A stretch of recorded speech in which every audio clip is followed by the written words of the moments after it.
Madam സൂക്ഷിക്കണം, വളരെയധികം സൂക്ഷിക്കണം. രഘു എന്താ പറഞ്ഞു വരുന്നത്? എന്നെ ആരെങ്കിലും ആക്രമിക്കുമെന്നാണോ? അതെ, മാഡത്തിനെതിരെ ശക്തമായൊരു നീക്കം നടക്കുന്നുണ്ട്. ശത്രുക്കൾ ഒരുപാടുണ്ട് രഘു. അവരെന്തൊക്കെ ചെയ്യുമെന്ന് എനിക്കറിയില്ല. രഘുവിന് ഇങ്ങനൊരു സംശയം തോന്നാൻ കാരണം? ഓഫീസിനകത്ത് മാത്രമല്ല, പുറത്തും ചെറുതും വലുതുമായ ബന്ധങ്ങളുണ്ട് എനിക്ക്, പ്രത്യേകിച്ചും തൊഴിലാളികൾക്കിടയിൽ.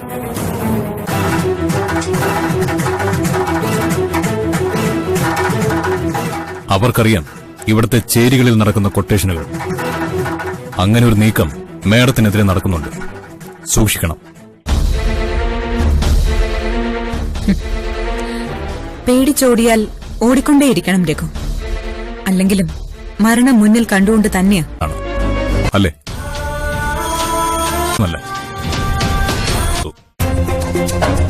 ശരിയല്ലേ? ശരിയാ. ഈശ്വരൻ സത്യത്തിനൊപ്പമാണെങ്കിൽ എനിക്ക് ആയുസ്സുണ്ടാവും.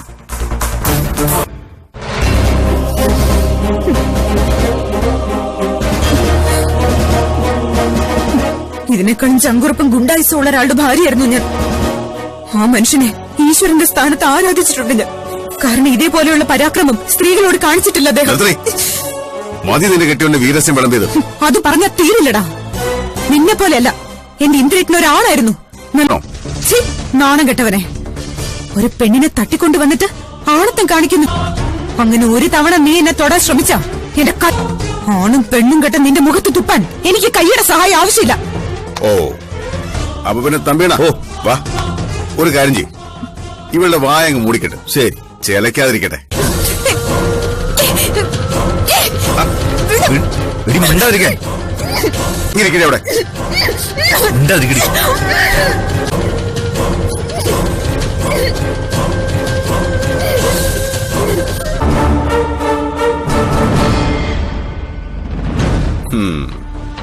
അത് മതി. ഓക്കെ,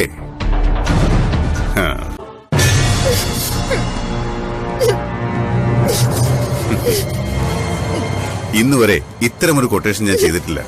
നീ പറഞ്ഞില്ലേ ഞാൻ ആണല്ലെന്നും ആണും പെണ്ണും കെട്ടവനാണെന്നും. സത്യത്തിൽ ആ പേരിനൊക്കെ യോഗ്യൻ മരിച്ചുപോയ നിന്റെ ഭർത്താവാ ഇന്ദ്രൻ.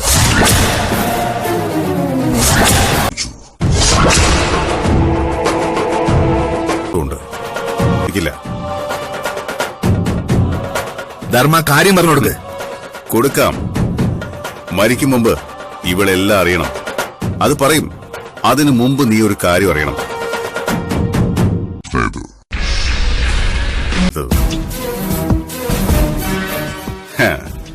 അല്ലാതെ സ്ത്രീകളെ ഉപദ്രവിക്കാൻ മാത്രം തരം താണോന്നല്ല ഞാൻ. നിന്നെ ഉപദ്രവിക്കില്ല ഞാൻ. വൃത്തികെട്ട കണ്ണോടെ ഒന്നും നോക്കുക പോലും ചെയ്യില്ല. പക്ഷേ കൊന്നുകളയും. കഴിവതും വേദനിപ്പിക്കാതെ ഒറ്റയടിക്കും.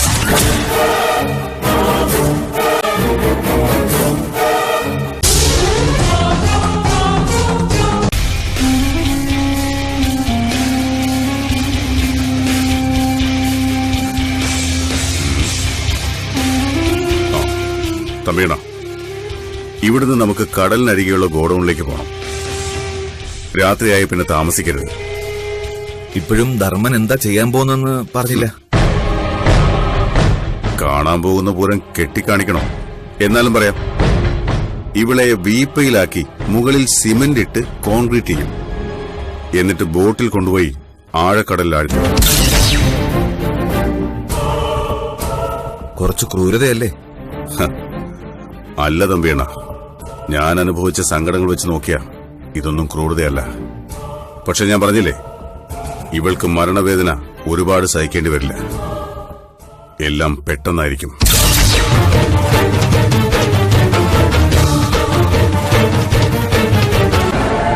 ഓരോരുത്തർക്കും ഓരോ വിധിയുണ്ട് സീതേ. നിന്റെ വിധി നടപ്പാക്കാൻ നിയോഗിക്കപ്പെട്ടത് ഞാനാ. ഇതെന്റെ കർമ്മമാണ്.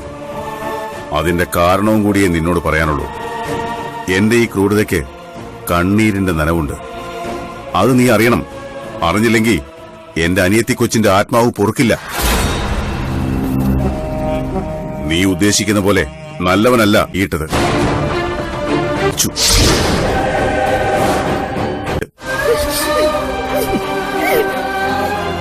അറിയണം. ങ്ങളിലാ ഞാൻ.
എന്താ എന്താ ധർമ്മ? ഇവള് പോലീസിലേക്ക് മെസ്സേജ് പാസ് ചെയ്തിട്ടുണ്ട്. ഇവിടെ കാണുമെന്ന് തമ്പിയനോട് പ്രത്യേകം പറഞ്ഞതല്ലേ ഞാൻ. ഇപ്പൊ എന്ത് ചെയ്യും? എത്രയും പെട്ടെന്ന് ഇവിടുന്ന് മാറണം. നമ്മൾ മാത്രമോ? അതുകൊള്ളാം. ഏറ്റെടുത്ത പണി ചെയ്യാതെ പോകാനോ? കേട്ടേക്ക്.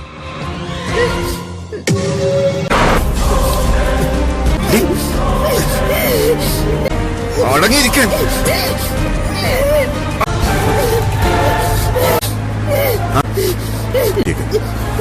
അടങ്ങിയിരിക്കില്ല ഇവിടെ.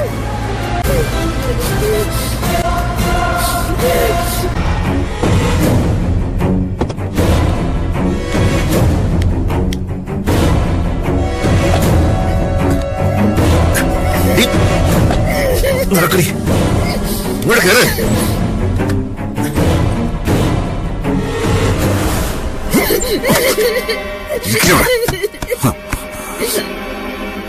തമ്പിയണ, നമുക്ക് കളയാൻ സമയമില്ല. എത്രയും പെട്ടെന്ന് കാര്യങ്ങൾ നടത്തണം.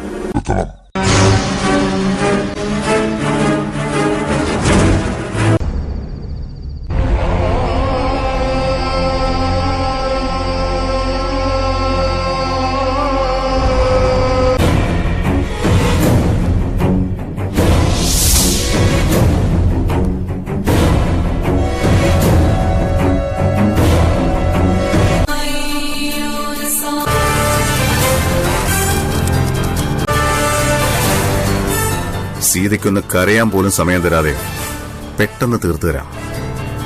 ഞാൻ കഴുത്തിലിടുന്ന കുരുക്ക് നിമിഷം മാത്രം കൊണ്ട് മുറുക്കും.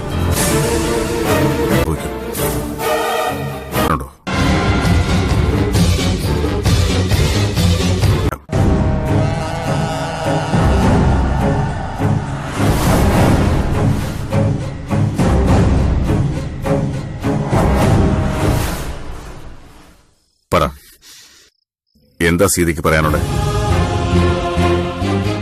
മരിക്കാൻ എനിക്ക് എത്രയും പെട്ടെന്നാവുന്നു അത്രയും നേരത്തെ എനിക്ക് ഇന്ദ്രേട്ടന്റെ കുറെ ശത്രുക്കളെ ഒന്നും ചെയ്യാൻ കഴിഞ്ഞില്ലല്ലോ എന്നുള്ള സങ്കടം മാത്രമേ ഉള്ളൂ.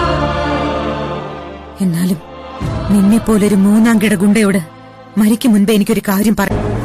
നീ ചിന്തിച്ചു കൂട്ടിയതെല്ലാം തെറ്റാ. നിന്നോട് ചിലപ്പോ ഇന്ദ്രേട്ടൻ പ്രതികാരം ചെയ്തിട്ടുണ്ടാവും. പക്ഷേ ഒരു കാരണവശാലും നിന്നോടുള്ള വൈരാഗ്യം നിന്റെ കുടുംബത്തോട് നിനക്കെന്നെ കൊല്ലാം. പക്ഷേ എന്റെ ആ വിശ്വാസം നിന്റെ അനിയത്തെ തീ വെച്ചതും കൊന്നതും എന്റെ ഇന്ദ്രേട്ടനാവില്ല. അങ്ങനെ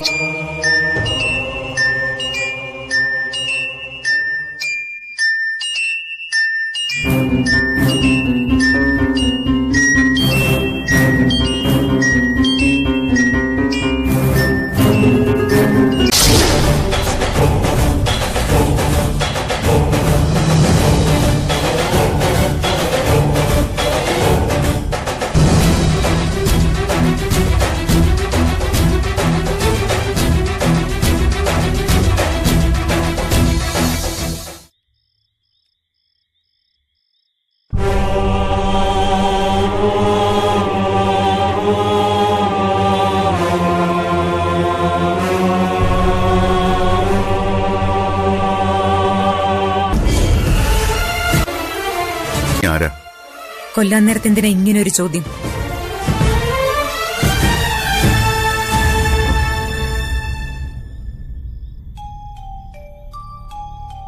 ഈ കുട്ടിയെ സീത അറിയോ?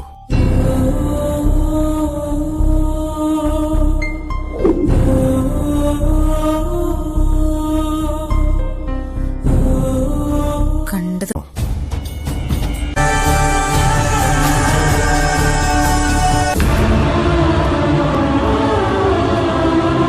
വയോജനക്ഷേമം മുൻനിർത്തി വില്ലേജ് തോറും ക്യാമ്പയിൻ. ആ നേരാ, ഒരു രാത്രി ആരൊക്കെയോ പേടിപ്പിച്ചിട്ട് ഈ കുട്ടി ക്യാമ്പിലേക്ക്. അത് നിന്നെ പോലെ ഒരു ദുഷ്ടന്റെ